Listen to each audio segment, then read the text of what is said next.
Hello दोस्तों, स्वागत है आप सभी का आपके अपने YouTube चैनल अवधिया क्लासेस में। और आज के वीडियो में हम आपके लिए झारखंड सीजीएल प्रैक्टिस सेट का टॉपिक है आज का झारखंड के वन। आइए हम झारखंड के वन के बारे में कुछ प्रश्नों को चर्चा करेंगे। और आज का हमारा पहला प्रश्न है, आइए आज के पहले प्रश्न को देखते हैं। झारखंड सरकार ने राज्य में वन क्षेत्र को 33% से अधिक करने के उद्देश्य से वन नीति का निर्माण किया है। इस वन नीति के संदर्भ में निम्न में से कौन सा कथन सत्य है? हमारा ऑप्शन है ऑप्शन ए, ग्रामीण स्तर पर एक वन समिति का गठन किया जाएगा तथा गांव के प्रत्येक परिवार का एक सदस्य इस समिति का सदस्य होगा।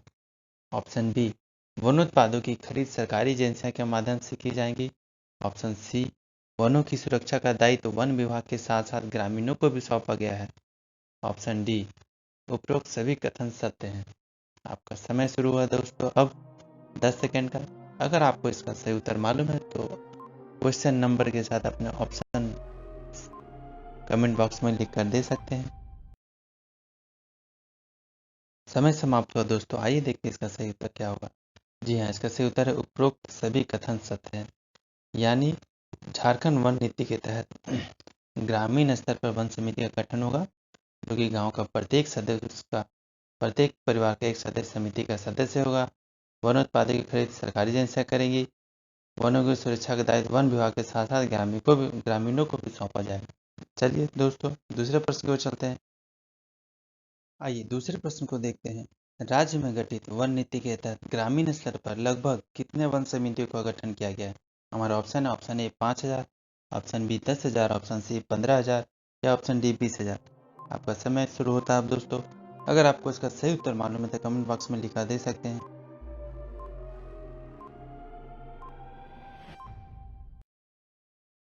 आइए देखते हैं इसका सही उत्तर क्या हो। जी हाँ, इसका सही उत्तर है 10,000। ग्रामीण स्तर पर लगभग झारखंड में 10,000 वन समितियों का गठन किया गया है। चलिए अगले प्रश्न की ओर चलते हैं। आइए तीसरे प्रश्न को देखते हैं। आरक्षित वनों के अंतर्गत किस प्रकार के गतिविधियों की अनुमति को शामिल किया जाता है?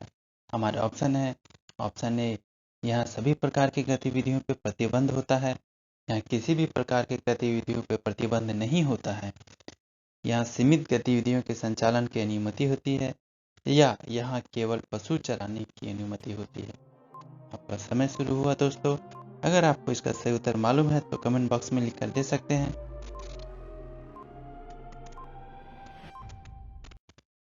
अन्यथा आइए देखते हैं इसका सही उत्तर क्या हो।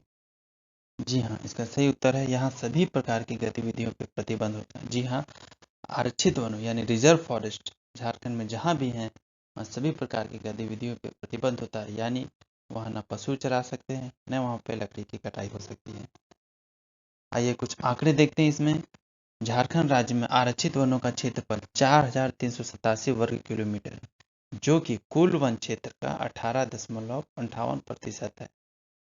दूसरा पॉइंट है, राज्य का सबसे बड़ा आरक्षित वन क्षेत्र कोल्हान एवं पोरहार क्षेत्र है। राजमहल और पलामू क्षेत्र के वन इसी श्रेणी में आते हैं। चलिए दोस्तों, अगले प्रश्न की ओर चलते हैं।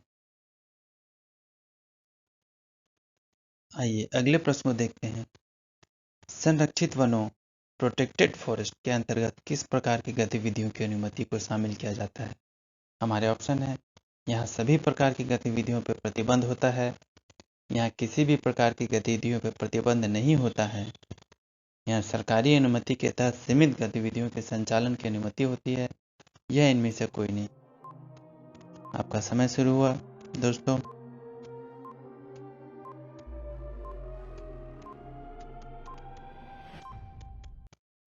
आइए देखते हैं इसका सही उत्तर क्या हुआ। जी हाँ, इसका सही उत्तर है यहाँ सरकारी अनुमति के तहत सीमित गतिविधियों के संचालन की अनुमति होती है। यानी सरकारी परमिशन से, गवर्नमेंट के परमिशन से ही यहाँ पे लकड़ी की कटाई आंशिक रूप से और पशु चराने की अनुमति होती है। आइए इसके कुछ आंकड़े देखते हैं। ये आंकड़े हैं इनके। इन वनों का कुल क्षेत्रफल झारखंड में 19,185 वर्ग किलोमीटर है, जो झारखंड के कुल वन क्षेत्र का 81.28% है। दूसरा पॉइंट है, इनका सर्वाधिक विस्तार हजारीबाग जिले में है। इसके बाद गढ़वा, पलामू, लातेहार, रांची का स्थान आता है। चलिए अगले प्रश्न की ओर चलते हैं। आइए पांचवें प्रश्न को देखते हैं। राज्य में उष्णकटिबंधीय आर्द्र पर्णपाती वन क्षेत्र के संबंध में निम्न कथनों पर विचार करें। पहला कथन है, इस क्षेत्र में 120 सेंटीमीटर से अधिक वर्षा होती है। दूसरा कथन है, इस क्षेत्र में आर्द्र पतझड़ वन पाए जाते हैं।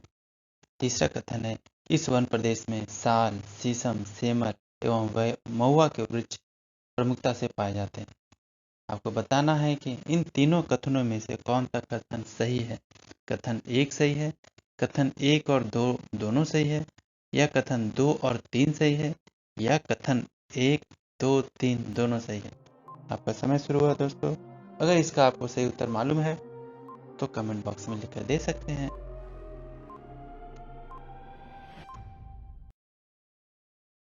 आइए देखते हैं इसका सही उत्तर क्या है। जी हाँ, इसका सही उत्तर है कथन एक, दो, तीन दोनों सही, तीनों सही हैं। जी हाँ, राज्य में उष्णकटिबंधीय आर्द्र पर्णपाती वन क्षेत्र के संबंध में तीनों कथन सही हैं। यहाँ 120 सेंटीमीटर से अधिक वर्षा होती है। इस क्षेत्र में आर्द्र पतझड़ वन पाए जाते हैं और प्रमुखता से साल, शीशम, सेमल और महुआ के वृक्ष पाए जाते हैं।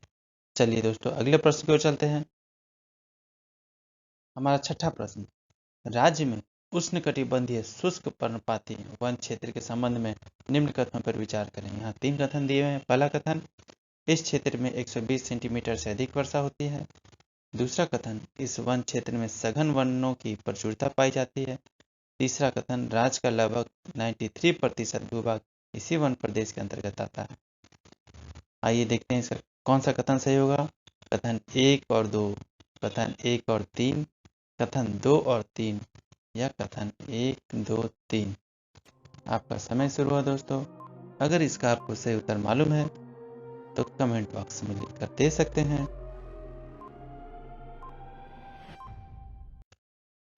अन्यथा आइए देखते हैं इसका सही उत्तर क्या होगा। जी हाँ, इसका सही उत्तर है कथन एक और कथन तीन, यानी इस क्षेत्र में 120 सेंटीमीटर से अधिक वर्षा होती है, और कथन तीन, राज्य का लगभग 93% भूभाग इसी वन प्रदेश के अंतर्गत शामिल है। कथन दो गलत है, इस वन क्षेत्र में सघन वनों की प्रचुरता पाई जाती है। चलिए सातवें प्रश्न की ओर चलते हैं। हमारा सातवां प्रश्न, झारखंड राज्य में सरई फूल की प्राप्ति किस प्रकार के वृक्ष से की जाती है। हमारा ऑप्शन है महुआ, साल, शीशम या सागवान।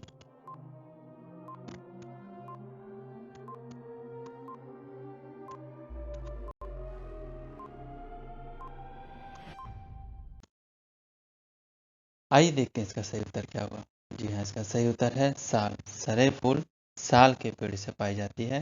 ये देखिए आपके सामने साल का पेड़ की एक छाया दिख रही है, और आपको इसमें एक फोटो में सरई का फूल दिख रहा है।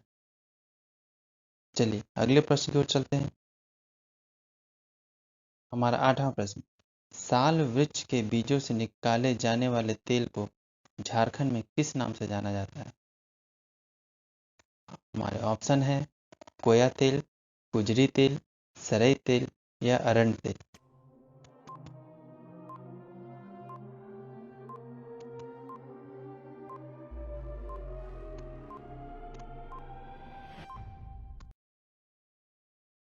आइए देखते हैं इसका सही उत्तर क्या होगा।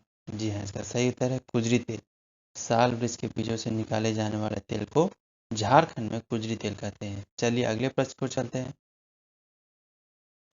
हमारा नौवां प्रश्न, निम्न में से कौन सा वृक्ष की लकड़ियां नक्काशी हेतु अत्यंत उपयोगी है। हमारे ऑप्शन है सागौन, ऑप्शन बी गम्हार, ऑप्शन सी सेमल या ऑप्शन डी महुआ।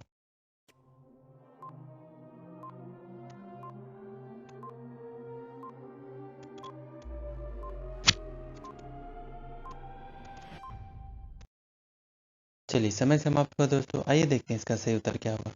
जी हाँ, इसका सही उत्तर है गम्हार। गम्हार वृक्ष से की लकड़ियों से नक्काशी हेतु काफ़ी उपयोगी होती है, क्योंकि इसकी लकड़ियाँ काफ़ी मजबूत होती हैं। चलिए अगले प्रश्न की ओर चलते हैं। हमारा 10वां प्रश्न और इस प्रैक्टिस सेट का आखिरी प्रश्न, झारखंड का राजकीय वृक्ष क्या है? शीशम का वृक्ष, आम का वृक्ष, साल का वृक्ष या सागवान का वृक्ष? आपका समय शुरू हुआ दोस्तों। अगर आपको इसका सही उत्तर मालूम है और उम्मीद करते हैं कि आपको सही उत्तर मालूम होगा कि झारखंड का राजकीय वृक्ष क्या है, आइए देखते हैं इसका सही उत्तर क्या होगा। जी हाँ, इसका सही उत्तर है साल का वृक्ष। झारखंड का राजकीय वृक्ष साल का पेड़ है।